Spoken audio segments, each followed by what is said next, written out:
Si pudiéramos pedirle una sola cosa a Jesús, ¿qué usted le pediría? Ya piense ahí, si usted pudiera pedirle una sola cosa a Jesús, ¿qué usted le pediría? Si pudiera hacerle solamente una pregunta a Jesús, ¿qué usted le preguntaría? Ambas preguntas, al responderla a cada uno de nosotros, va a revelar los deseos que hay en nuestro corazón. Estas dos preguntas, cuando uno se las hace y da la respuesta, ¿qué es lo que usted más le pediría a Jesús? ¿O qué le preguntaría a Jesús? Revelaría los deseos que hay en su corazón. Y esta es la pregunta que Marcos, en una forma intencional, está haciendo a su audiencia. Y Marcos quiere que la audiencia descubra qué es lo más importante para Jesús.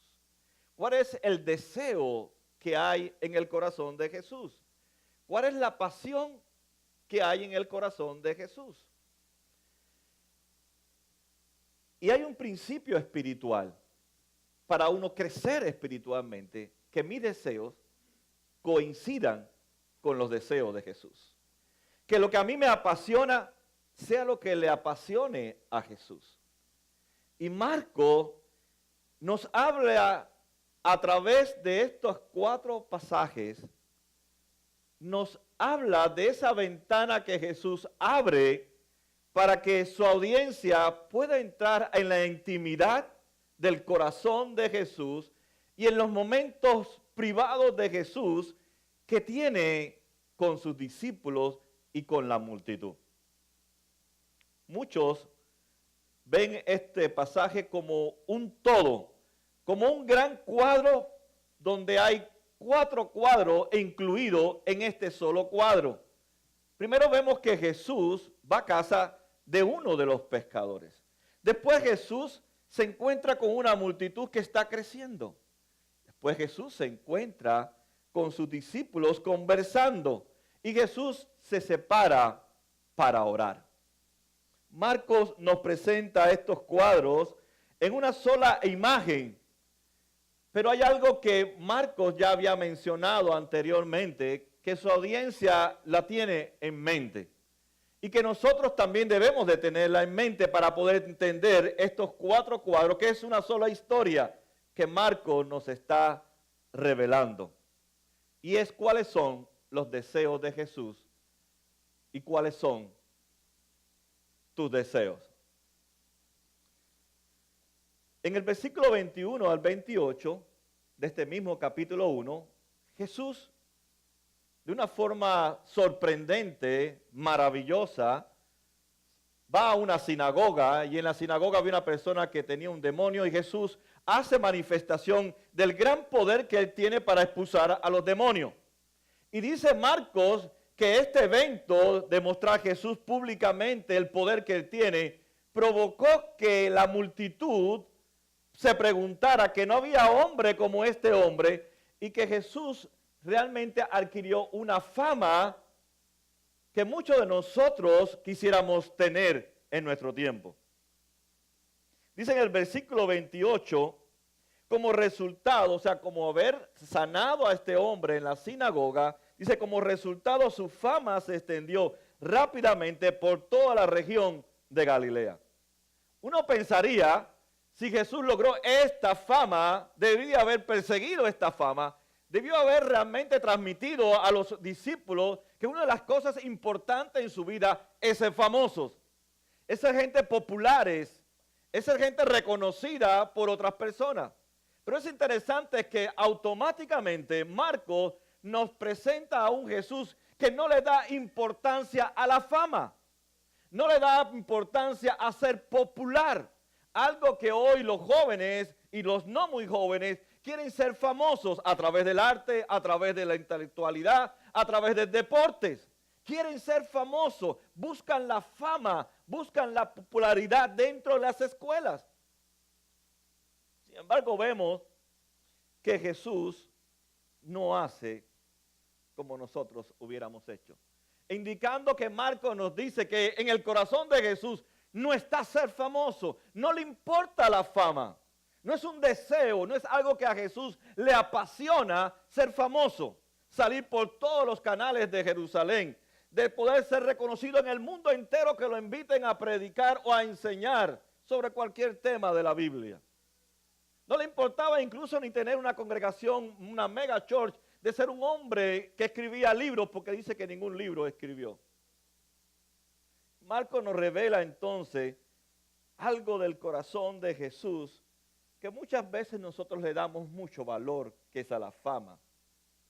El que otros sepan quién soy yo. Jesús, en vez de ir detrás de la fama, dice que se fue a casa de Simón. Y ese es el primer cuadro que Marcos nos presenta. Pero estos cuadros nos enfrentan, nos da un desafío a nosotros, que debemos de evaluar cuáles son nuestros deseos. ¿Cuáles son nuestros deseos? Y la pregunta que Marcos desarrolla dentro de estos 4 cuadros es: ¿amas el Evangelio como lo ama Jesús? Y Jesús es el Evangelio. ¿Amas el Evangelio como lo ama Jesús? ¿Te apasiona el Evangelio como Jesús está apasionado por el Evangelio? Sorprendentemente, Jesús no buscó la fama como muchos de nosotros estamos detrás de la fama. Jesús se fue rápidamente a casa de un pescador. Marcos pone intencionalmente este evento algo que es no significativo, algo insignificante. Ir a casa de un pescador comparado por la fama, eso es realmente contradictorio. Debería haber Jesús haber aprovechado ese momento en que las multitudes, miles de gente, querían realmente extender su fama. Sin embargo, Jesús se va a casa de un pescador. Dice que es Simón Pedro. Ahora, ¿qué Marcos quiere enseñarle a su audiencia y a nosotros? Que entre la fama y el compromiso al necesitado, hay que escoger por el compromiso al que está en necesidad. Y Jesús se va a casa de Simón mostrando su compromiso con la vida ordinaria de un hombre, que es Simón, que apenas este mismo capítulo, unos versículos anteriormente, lo ha llamado a que lo siga y se convierta en uno de sus apóstoles. Vemos que Marcos nos habla de este detalle que es muy significativo, una fiebre. ¿Quién no ha tenido fiebre nunca en su vida? ¿Cuántas veces nosotros amanecemos bien y mañana amanecemos con fiebre? Una fiebre no es nada del otro mundo, diríamos nosotros. Pero Marcos le quiere enseñar a su audiencia de nosotros que ante la fama, escoger la fama, Jesús prefirió estar comprometido con las cosas ordinarias que pasan en nuestras vidas. Algo tan sencillo, algo que no es tan revelante como una fiebre. Pero Jesús muestra a través de este pasaje que Él está comprometido con nuestras pequeñas cosas que pasan en nuestras vidas, porque esas pequeñas cosas complican nuestras vidas, aún en una fiebre.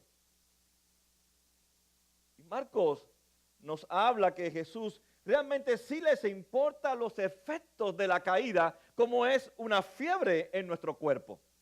Como sean otros problemas, temores, dudas, desilusión, frustraciones, sueños no cumplidos. Jesús sí le importa las pequeñas cosas y está comprometido con las pequeñas cosas de sus seguidores, más que comprometido con ser el hombre más famoso del mundo entero. Jesús está comprometido con nuestras pequeñas cosas y elige entre la fama ir a visitar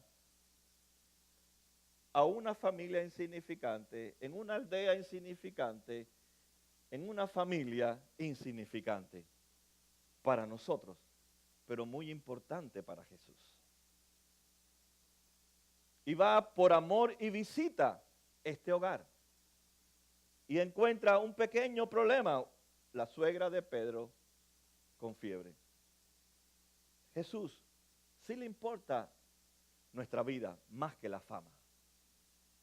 Y es la pregunta que hace Marco, ¿te interesa más la vida de Jesús que ser famoso? ¿Ser conocido? Vivimos momentos pequeños en nuestras vidas, pero Jesús le interesa las cosas pequeñas que tú estás pasando también. Nada para Jesús es insignificante, porque Él sabe que vivimos en un mundo que está caído, en un mundo que está quebrantado, y en un mundo donde necesitamos de su ayuda, aún en los pequeños detalles que nosotros pensamos que no es necesario que yo levante mis peticiones delante de Dios por una fiebre. Jesús sí le interesa todas nuestras vidas, aún lo más insignificante que tú piensas que es insignificante, pero Jesús sabe que eso dentro de un mundo caído es una complicación. Somos golpeados día a día por este mundo que está caído. Pero hay algo que Marcos termina este cuadro, y es algo que debemos de aprender nosotros. Y Marcos quiere comprobar y mostrar que esto sí fue un milagro. Aunque era una pequeña fiebre, pero es un milagro que Dios quite la fiebre de nuestro cuerpo. Nosotros no lo vemos así. Fue el Tylenol, fue el médico que me inyectó en la sangre cualquier antibiótico y me quitó la fiebre. Marcos nos dice, aún esos pequeños detalles del Tylenol y también del médico que Dios usó, eso fue Jesús, no fue el médico ni fue el Tylenol. En esas pequeñas cosas tenemos que ver que a Jesús sí le importa lo que yo estoy pasando. Pero es un milagro. ¿Y por qué es un milagro? Si usted está varios días con fiebre alta, usted va a saber que cuando usted pasa la fiebre, su cuerpo se siente cansado, se siente agotado. Más bien quiere seguir durmiendo, quiere seguir reposando, no quiere volver al trabajo hasta que usted realmente se sienta bien. Y es un milagro, y Marco lo enfatiza, porque esta mujer había perdido la vitalidad, no sentía ánimo por hacer nada, pero tan pronto como Jesús la sanó, dice que comenzó a servirles. Y hay dos cosas en este primer cuadro. Primero, que Jesús sí le interesa las cosas pequeñas y Él hace milagros en las cosas pequeñas, pero esas cosas pequeñas no es solamente un milagro, es para transformar tu vida, aún para quitarte la fiebre. No es porque diga, ahora no tengo fiebre, ahora me voy para la playa, ahora no tengo fiebre, me voy para el gimnasio, ahora no tengo fiebre y me voy a la calle 8. No, esta mujer recobró la vitalidad y dice que comenzó a servirles. Y ese es el primer deseo que hay en el corazón de Jesús, servirnos a nosotros. Y Jesús dice, ¿tú quieres servirme a mí? ¿Estás dispuesto a servirme aún con los pequeños problemas que tienes? Y cuando ves que yo me manifiesto en los pequeños problemas que tú tienes, tu respuesta, tu reacción a ese milagro que yo he hecho en las pequeñas cosas de tu vida cotidiana, ¿tú me respondes en servicio como la suegra de Pedro? Así que Marcos termina este cuadro preguntándonos, ¿estás listo para servirle? El segundo cuadro dice que le traen a Jesús unos enfermos y unos oprimidos por demonios. Dice el versículo 32. Al atardecer, cuando ya se oponía el sol, la gente le llevó a Jesús todos los enfermos y endemoniados, de manera que la población entera se estaba congregando a la puerta. Jesús sanó a muchos que padecían de diversas enfermedades, también expulsó a muchos demonios, pero no los dejaba hablar porque sabía quién era Él. Lo segundo que Marcos trae es cuál es tu motivación. ¿Cuál es tu motivación? ¿Qué es lo que te motiva? Y pone como ejemplo a esta multitud que constantemente perseguía a Jesús. Y dice que iba cada vez creciendo y creciendo esta multitud. Sin embargo, cuando leemos los evangelios, no hay ninguna evidencia que estas multitudes buscaban a Jesús porque Él fuera el Mesías o el Salvador. No había ninguna evidencia que ellos querían ir a casa de Pedro, a pararse frente a la casa de la suegra de Pedro para poder ayudar a la suegra de Pedro en sus necesidades. Tampoco fueron allí a casa de Pedro a ver cómo podían ayudar a la suegra de Pedro. A ver, te puedo limpiar la casa, te puedo hacer una sopita, me puedo poner contigo a servir a Jesús. Ellos no iban con ninguna intención de servir al que estaba en necesidad. La multitud solamente estaba emocionada por la capacidad que tenía Jesús de hacer milagros. No está mal que Jesús nos sane. Lo hizo con la suegra. No está mal que nosotros le presentemos a Jesús nuestras necesidades. Pero si esa es tu única motivación, estás equivocado. Jesús no está satisfecho solamente por ser un milagrero. Uno que hace y hace milagros. Él quiere más que eso. Y es la pregunta que realmente hay detrás de las motivaciones. ¿Amas a Jesús más que todas las cosas? ¿Realmente en tu corazón hay algo más importante que amar a Jesús? Porque el deseo de Jesús es amar al Padre sobre todas las cosas, y ese debe de coincidir mi deseo de que yo ame a Jesús, no porque haga milagros. Porque ¿qué pasaría si todos estos testimonios que hemos escuchado fueran contrarios? ¿Qué pasaría? ¿Seguirías amando a Jesús? ¿O solamente lo amas porque hace algo a tu favor? Siempre yo tengo esa pregunta teológica en mi mente. ¿Qué pasaría si Él dice no? ¿Lo recibo como un sí? Porque Él es soberano. Y Él guía todas las cosas para bien de aquellos que le amamos a Él. A veces usamos a Jesús como un vehículo, como un instrumento para lograr nuestros deseos. Y eso es lo que representa esta multitud. Buscaba a Jesús para que lo sanara, para que lo sacara de la influencia de los demonios. Pero eso era todo. Y no estaba mal que Jesús lo sanara, porque Él lo hizo. No estaba mal en que sacara las influencias de los demonios.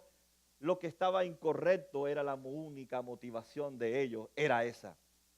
Y no ver a Jesús como realmente su Salvador. Juan en el capítulo 6 nos habla también de esta multitud que fue alimentada, casi 5,000 personas. Y automáticamente, después que Jesús le dio alimento a 5,000 personas, solamente hombres, así que se calcula que habrían unas 15,000 personas entre mujeres y niños. Las mujeres y los niños no se contaban en el tiempo bíblico, solamente contaban a los hombres. Así que habían 5,000 hombres, supongamos que tenían sus esposas ahí, sus hijos, que eso eran más de 10 hacia arriba, porque los judíos tenían muchos hijos. Así que más o menos dicen que hay unos 15,000 personas que Él le dio alimento. Y dice que después de aquel momento, en vez de ser como la suegra, de servirle, dice que quisieron declararlo como el rey. Pero no el rey porque gobernaba sobre sus vidas, sino porque el rey que los iba a seguir manteniendo, le iba a seguir proveyendo para sus necesidades. Y Roma no lo estaba haciendo. Más bien Roma le imponía más impuestos y más impuestos. Y ellos se empobrecían más y más. Y necesitamos un rey que nos haga rico. Un rey que nos haga próspero. Muchas veces buscamos a Jesús con esa motivación. Y Juan termina diciendo lo mismo que Marcos. Jesús se fue solo a una montaña. Dice Juan 6:5, pero Jesús, dándose cuenta que querían llevárselo a la fuerza y declararlo rey, se retiró de nuevo a la montaña, él solo. Marcos, al añadir en su pasaje, dice, cuando lo encontraron al otro lado del lago, le preguntaron, Rabí, ¿cómo llegaste acá? Ciertamente les aseguro que ustedes me buscan, no porque han visto señales, sino porque comieron pan hasta llenarse. Vemos que las multitudes veían esa única necesidad, todo lo que tenía que ver con la parte física, temporal. Y muchas veces podemos, sin darnos cuenta, convertir nuestra vida de relación con Jesús, centrarnos solamente en las cosas materiales. Jesús realmente quería que ellos pudieran ver que su gran necesidad no era llenarse su estómago, sino su gran necesidad es de un Salvador, de un Redentor, de alguien que pudiera librarlos no solamente de la fiebre, no solamente del hambre, sino de nuestro gran problema que es el pecado, que es lo que ha traído como consecuencia la enfermedad y el hambre. Nuestra mayor necesidad es que Jesús sea tu salvación. Y aquí termina el segundo cuadro. El tercer cuadro, Marcos nos enfrenta con la humanidad de Jesús. Y dice Marcos que Jesús es Dios, 100%. Pero Jesús también 100% es hombre. Él sintió sed, él sintió hambre, él se sintió angustiado. Él a veces se sentía molesto con las multitudes. Él a veces no quería estar con las multitudes y se iba solo para encontrarse con el Padre. Y una vez más Marcos nos enseña cuál es el deseo de Jesús, que debe coincidir con tu deseo. El deseo de Jesús es tener intimidad con su Padre. Y siendo Dios, buscaba tiempo para orar con el Padre, siendo Dios, que no tenía de qué arrepentirse, que no tenía por qué recibir los efectos de la caída. Cuando la estaba recibiendo, él iba como humano a la presencia del Padre. No sabemos qué estaba orando Jesús. Pero dice que de muy de madrugada, cuando todavía estaba oscuro, Jesús se levantó, salió de casa de Pedro y se fue a un lugar solitario donde se puso a orar. Marcos no nos narra qué estuvo hablando Jesús en aquella madrugada cuando salió de la casa de Pedro. Pero podemos saber por los evangelios que Jesús estaba orando. Jesús oraba para hacer la voluntad del Padre, no para hacer su propia voluntad. Estando en Getsemaní, dice que se fue un poco más allá y oró al Padre. Le digo, Padre, no es lo que yo quiero, no es mi voluntad, sino la que tú quieres. En Juan 17, Jesús comenzó a orar por nosotros. Así que Jesús oró por aquella multitud que solamente buscaba en él un hacedor de milagros y no un salvador. Juan 17 también nos dice que él oró por aquellos que un día creerían en el mensaje que usted y yo y los discípulos compartirían a esas personas. Jesús, en medio de un mundo caído, oraba por nosotros. Y una vez más, Jesús se pone de pie delante del Padre e intercede por nosotros. Ocupa nuestro lugar sustituto delante del Padre para levantar nuestras oraciones, que no es por todo lo que nosotros a veces levantamos, sino para que usted le sirva a Él, para que usted reconozca que necesita un Salvador, para que usted reconozca cuáles son sus motivaciones equivocadas y pueda tener la motivación, el evangelio en su vida. Él oraba. Así que la tercera necesidad que usted tiene, el tercer deseo de Jesús es hablar con el Padre. Y Él desea que usted hable con el Padre, que tenga intimidad con el Padre. Y el cuarto cuadro, Marcos va concluyendo la narrativa y nos revela ahora lo más importante que hay en el corazón de Jesús. Dice el versículo 36, Simón y sus compañeros salieron a buscarlo. Por fin lo encontraron y le dijeron, todo el mundo te busca. Los discípulos, en medio de todas estas historias que Marcos nos hace, Marcos saca a flote lo confundido que estaban los discípulos.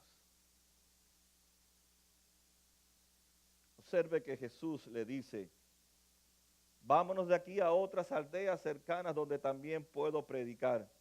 Para esto he venido. Es cierto que he venido para las pequeñas cosas. Es cierto que he venido para sanar, para restaurar, para mostrarle que yo soy aquel que puede salvarles. Pero hay algo más importante que yo he venido. Y es compartir las buenas nuevas. Realmente en tu corazón, en tu trabajo, en tu escuela, donde tú te mueves, siente el deseo de predicar el evangelio, de proclamar el evangelio. Ese es el corazón de Jesús. Ese es el corazón del creyente, se supone. Ese debe ser nuestro deseo de ir, tal vez no de aldea a aldea, pero sí de compañero a compañero, de familia en familia, de vecino en vecino, y hablarles de Jesús.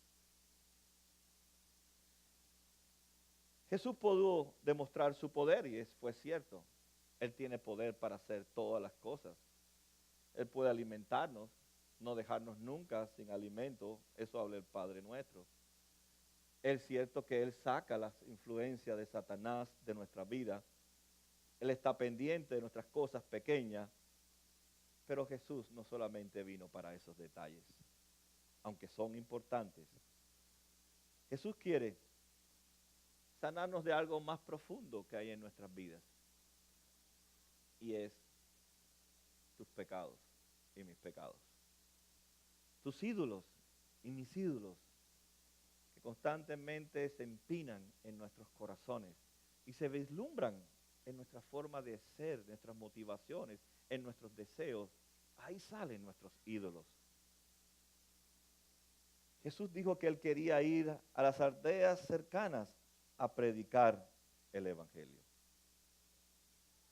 Hoy la iglesia ha confundido el evangelio. Hoy muchos de nosotros hablamos del evangelio, lo hemos confundido. Nuestra cultura tiene un evangelio muy extraño. Hoy pensamos que por ser bondadosos, ser compasivos con nuestros vecinos, con nuestras amistades, con nuestros vecinos, eso es el evangelio. Eso no es el evangelio. Podemos ser compasivos, claro que como iglesia Vida Nueva deberíamos en nuestros trabajos donde ustedes están ser las personas más compasivas, más amables, más bondadosas, pero por ser bondadoso, por ser compasivo, por ser agradable, yo no cambio a la gente. Por tanto, Marcos nos recuerda que el único que tiene poder para transformar la vida de las ciudades, la vida de nuestros vecinos, tu propia vida, es el evangelio, es Cristo.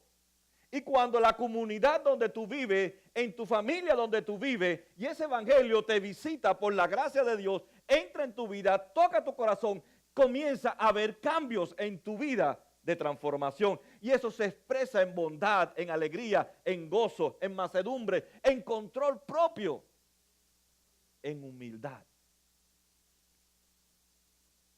No podemos ser transformados ni transformamos vida solamente por una parte de nuestra vida, solamente a través del evangelio, y debemos estar comprometidos entonces con el evangelio para compartir el evangelio a todos aquellos que se nos acercan. Y el evangelio tiene dos partes, una mala noticia y una buena noticia. La mala noticia es que usted es pecador, que necesita arrepentirse, como habla el Evangelio de Marcos, y creer en Cristo, en que usted humanamente está incapacitado para encontrarse con Dios ni provocar en ustedes la fe que salva y transforma. Esa es la mala noticia. Pero la buena noticia es que aunque no tengo la capacidad, no tengo la fe, Dios en su gracia y en su misericordia sí tiene la capacidad para ocupar mi lugar en la cruz del Calvario, y a través de su sacrificio, a través del Cordero que se ha inmolado por mis pecados, me regala la fe y me da ahora la capacidad de poder hacer buenas obras para la gloria de su nombre. La quinta sola. Todo es para la gloria de Dios. ¿Amas el evangelio? ¿Te motiva el evangelio a compartirlos a otras personas? Es el único mensaje de esperanza que puede escuchar tu familia, tus compañeros de trabajo. Yo en mi celular, por por equivocación una vez puse el canal 51. No el canal, sino las noticias. Y me suena automáticamente. Hace como fue del huracán pasado, ¿hace cuántos años? Como un par de años que no hay huracanes. O un año. En un año, 365 días, el canal 51 nunca me ha mandado una buena noticia.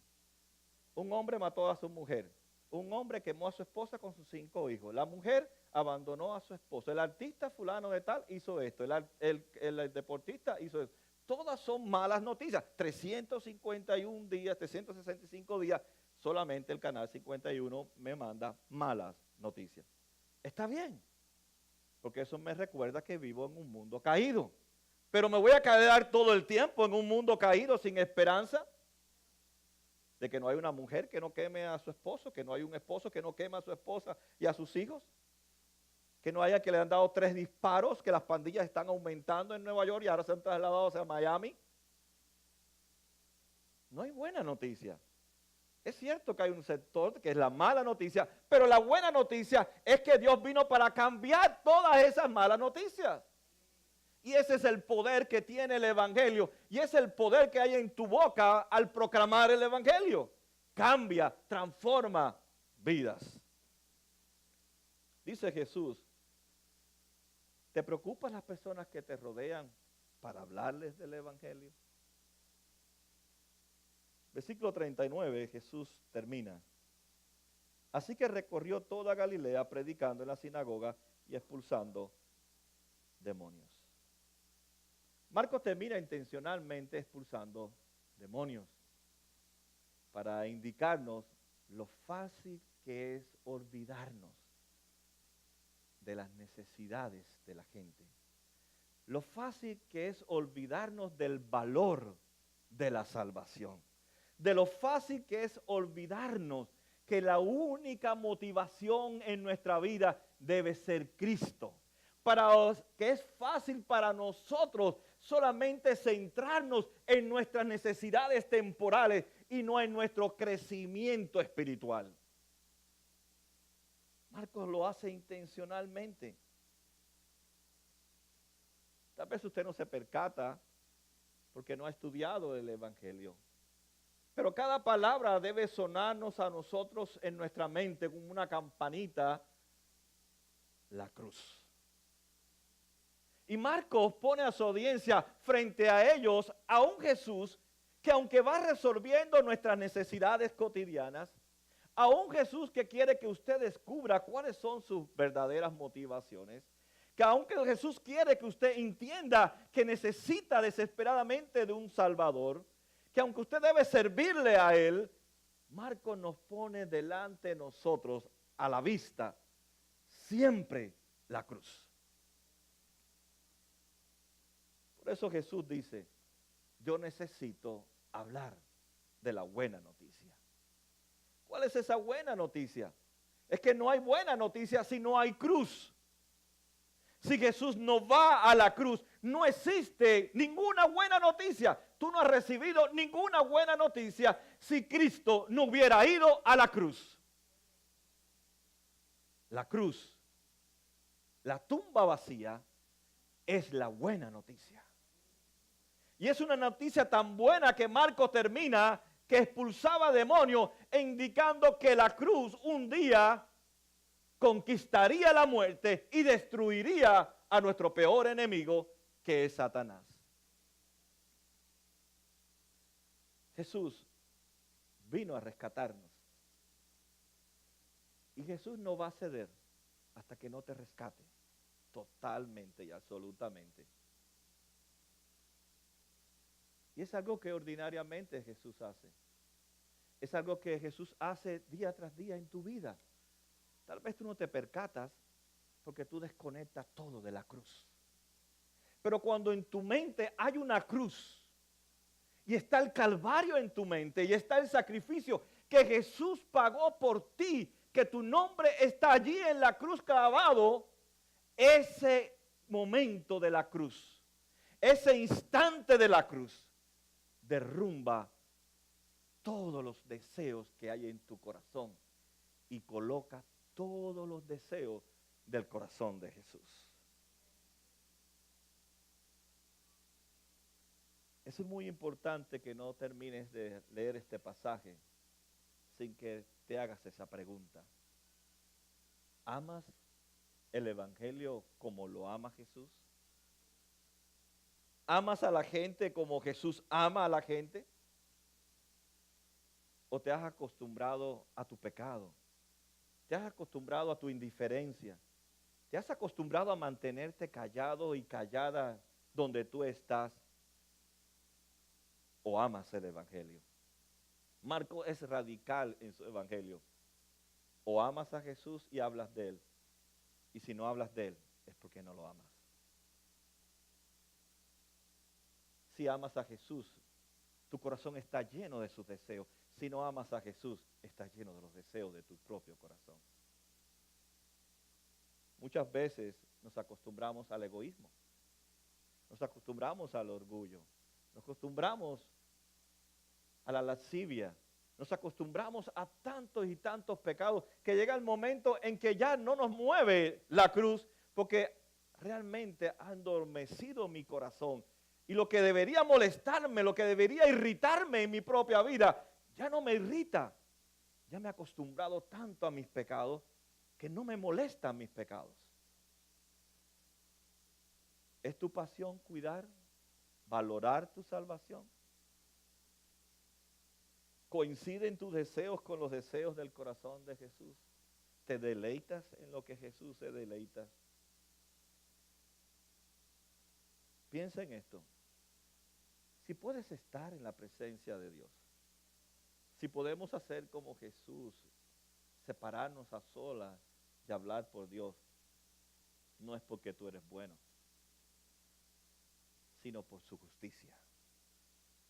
Porque Él nos declaró justo delante de Él en un solo acto, y es en la cruz. Si yo puedo ir delante de Dios, es porque Jesús me declaró justo. Y justo significa que alguien pagó mi deuda. Alguien la canceló. Alguien la eliminó y fue Jesús yendo a la cruz del Calvario. Y ahora Jesús, después de declarar que soy justo, me está haciendo santo. Para que haga como la suegra. Mira, tanto que critican a la suegra a la gente.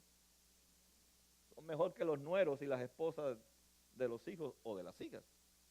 Dice que la suegra se puso a servirles a ellos.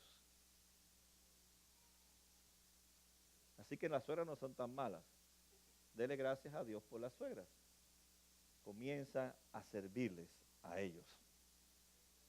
El deseo de Jesús es que tú lo incluyas en tus pequeñas cosas. Aún en una fiebre. Aún en la búsqueda de un trabajo. Aún en cualquier detalle que para ti parece insignificante, Marco dice, debemos de incluir a Jesús porque sí le importa cada detalle de nuestras vidas. Lo segundo que nos enseña Marco es que la mayor necesidad que tenemos nosotros no son de las cosas temporales, sino de un Salvador, de un Redentor. Lo tercero que Marco nos recuerda, que tu mayor deseo es hablar con tu Padre. Si hay alguien que te ama, usted quiere hablar con ese que lo ama. Hablamos con nuestras esposas, con nuestros hijos, pero no hablamos la misma cantidad de tiempo con nuestro Dios que sí nos ama, que sí tiene el poder para estar con nosotros en todas las circunstancias de nuestras vidas. Y Marcos termina, si realmente hablas con Dios, si realmente tú dices que tienes una intimidad con Dios, entonces vas a ser obediente. Vas a ser obediente. Vas a ser obediente al punto en que vas a amar tanto el Evangelio, que vas a querer compartir el Evangelio y vivir el Evangelio. No es solamente hablar de Jesús, que Jesús sea parte de mi vida, donde quiera que yo esté. Que el deseo de tu corazón coincida con el deseo de Jesús. Cada deseo que hay en tu corazón, dice Santiago, dice que nos lleva a la muerte. Por eso Marcos quiere que su audiencia evalúe cuáles son sus deseos. En medio de la persecución, en medio de la ausencia de Jesús, que muchos de ellos fueron testigos oculares y caminaron con Jesús y estuvieron en medio de Jesús, pero ya Jesús no estaba con ellos físicamente. Marcos les recuerda, evaluemos cuáles son nuestros deseos. ¿Coinciden con los de Jesús?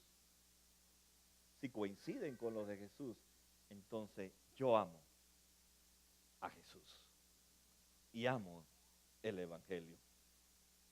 Para eso Jesús vino, para convencernos de que los mejores deseos no son nuestros deseos, son los deseos de Jesús. Amén. Oremos.